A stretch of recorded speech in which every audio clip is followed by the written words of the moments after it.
Honey, I'm just trying to show you generosity.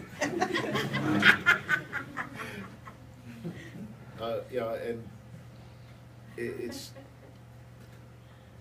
and when I got saved, I thought that was going to be one of the hardest things I was going to have to change about myself, because growing up we didn't have anything and we prized all our possessions. It was like, yeah, this is mine, you can't touch it. But it just, when I read that, I realized it was all just stuff. And another time there was a youth leaders retreat that we went on that a pastor prayed over me. The first time I ever had anybody pray over me. David asked to do it a couple times, but it didn't feel right. Well, one particular time it reminded me is when a friend moved out. I went over and asked Dave about it, and I couldn't comprehend the notion of Fran moving out. To me, it was moving backwards. And I went over and asked Dave. He goes, well, and the Bible says there's supposed to be no hint of immorality in your life. I went over and talked to Dave. I said, Dave, he goes, well, how do you justify her staying? I said, I'm not asking for justification. I said, I can justify anything. I need to know what's right. And that's what they say, in the Bible it says. So I have no problem justifying anything. I did it all my life. Oh, I can do this because of this. I can do that because of that. So while we were there, back to the story, while we were there, I had this guy come up and prayed over us. And he prayed, he said, and he's got his hands on me, and I'm just crying, and I'm like shaking. And he goes, for some reason, Psalms 40 really sticks out in my mind for you. He had no idea who I was, what I came through, where I was from, and what I was going through. Can you read that for me? I'm just going to read the appropriate verse, is that all right? No, I want the first part too. I waited patiently for the Lord, and he inclined to me and heard my cry. He also brought me up out of a horrible pit, out of the miry clay, and set my feet upon a rock, and established my steps. He has put a new song in my mouth, praise to our God. Many will see it and fear, and will trust in the Lord. Now, should I read the other? Yeah, you can read the appropriate one. Okay. And starting at verse 12, for innumerable evils have surrounded me. My iniquities have overtaken me, so that I am not able to look up. They are more than the hairs on my head. Therefore, my heart fails me. When I first read that, I got to that first part, and I was like, man, that is so cool. That's exactly what he did. Then I got to verse 12, it was like, he's busting my chops about having a hairline. Then I got to thinking, well, let's see, more numerous than the hairs of my head. I think I'm doing better now. I'm doing a lot better than what I used to be. But then Fran, being the loving wife she is, had to bust my bubble. Honey, David wrote that, and he had a full head of hair. I was like, yeah, thanks, babe. But, see where am I at here? God's done a lot of work in our lives, done a lot of work in my life. I mean, here's a prime example. 15 years ago, I wouldn't be caught dead in the touch. Yeah. That sure is. Yeah, well, this started out when I first got to know Mary Linda Lance. He asked for a small box of chocolate. I gave him a box about your size, Beth. He started calling me the chocolate fairy. So I went out and had a t-shirt made, and I wore it into church one day. So, but God softened my heart so much, and he's brought me along so far.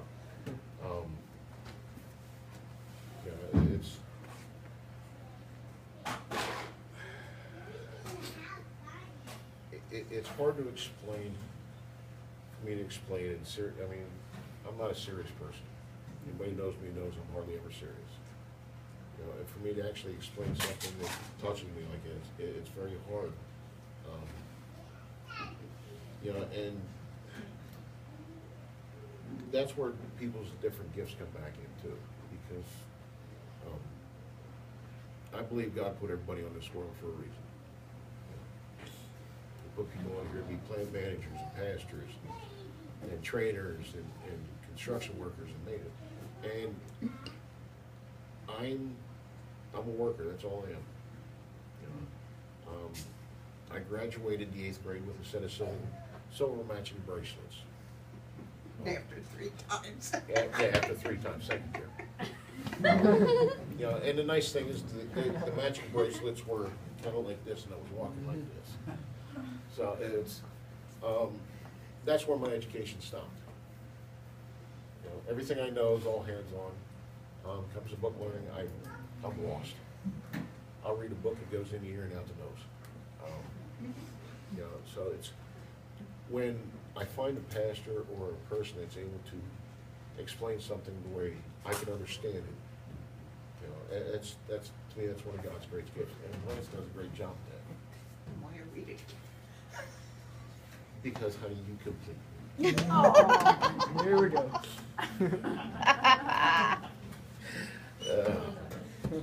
And God's got a sense of humor. He does. Yes, yes. I mean, look around.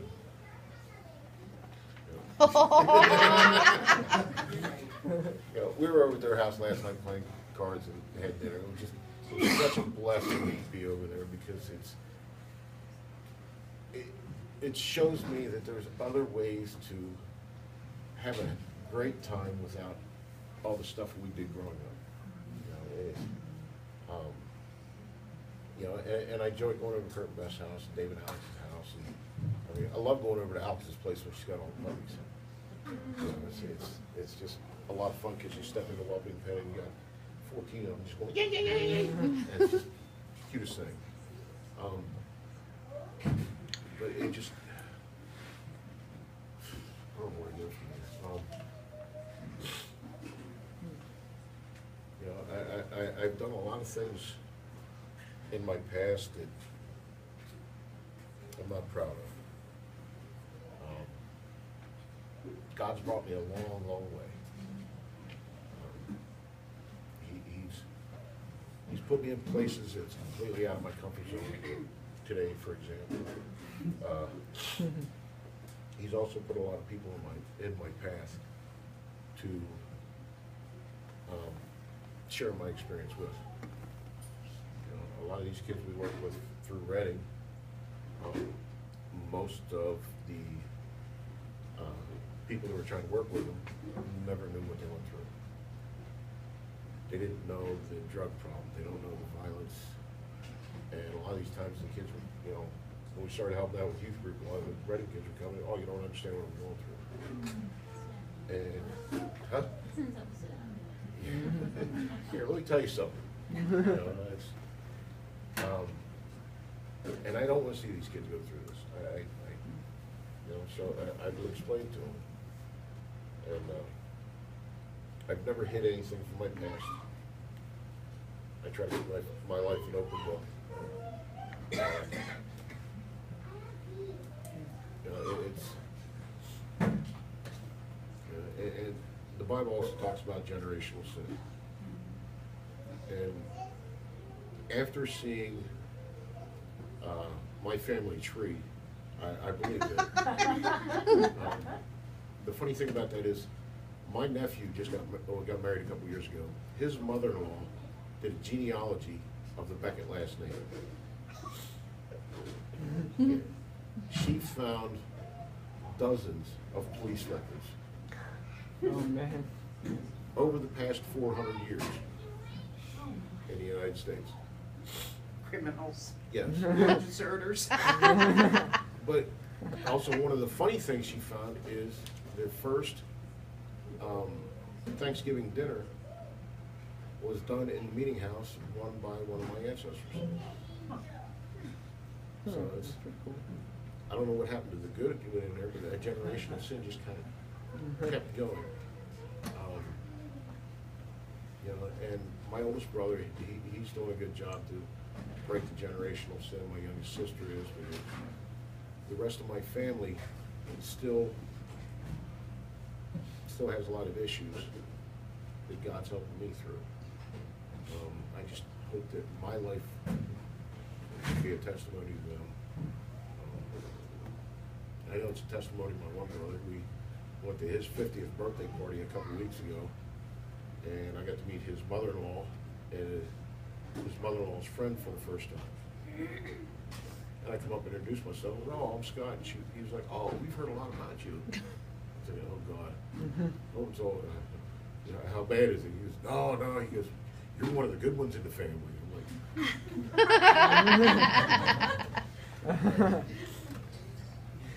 but it just, and I don't know, it's just, I'm glad where God's got me. I just wish that I quit letting my past store back in there so much. Yeah, I mean, it's not an excuse. You know, once you're reborn in Christ, you're supposed to let all that stuff go. But unfortunately, I'm a big Indian giver. So every time I turn something over to God, I go along for a while and I'm doing good. Yeah, hey, give it back. I can handle this. And you know, him being the gracious guy he is like, okay, go ahead. You know, go ahead. See how smart you are. And it just, and he just keeps showing me that I can't do nothing without him. You know, I can't wake up without him. I can't go to work without him. I can't stay calm at work without him. Because, I mean, I work in maintenance. What's it like in maintenance? Yeah. You know, and I'll joke around with people when they ask me what I do. Oh, I try to fix stupid. And most of the times when I say that, if somebody's in maintenance, it's like, oh, you work in maintenance. You know? And it's, and most of the people I work with are from inner city Reading. And they say they know God, but they don't. There's no, they have no relationship with God. They don't see God in their life. All they see is the violence. Then they see how I react to Fran, how I treat Fran.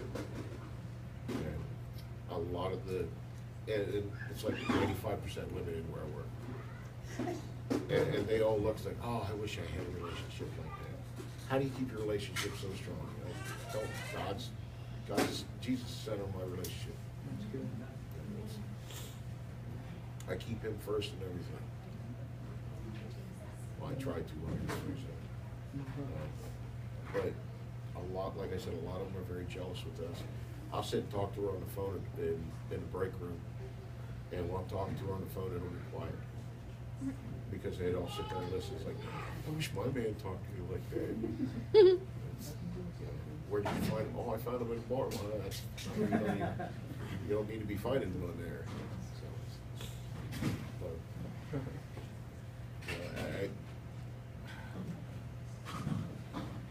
I don't know what much else to say. It just, I'm thankful where God brought me. I didn't. A wise man told me to try not to dwell too much on the past, but what God did anyway. You know, and that's what I tried doing tonight. I hope what I said meant something to somebody, touched somebody. I know I tend to blabber a little bit. Scott. Yes, please. I need to set a few things straight. Yeah, I have to change the story around. Some of my favorite scriptures are Isaiah 40 through 43. And, That's all I'm saying. yeah, I know, it's over here. And I just want to read something from Isaiah 43, if I may, please. Do not remember the former things, nor consider the things of old. Behold, I will do a new thing, now it shall spring forth. Shall you not know it? I will even make a road in the wilderness and rivers in the desert. And that's what he's done with us. I'm so grateful and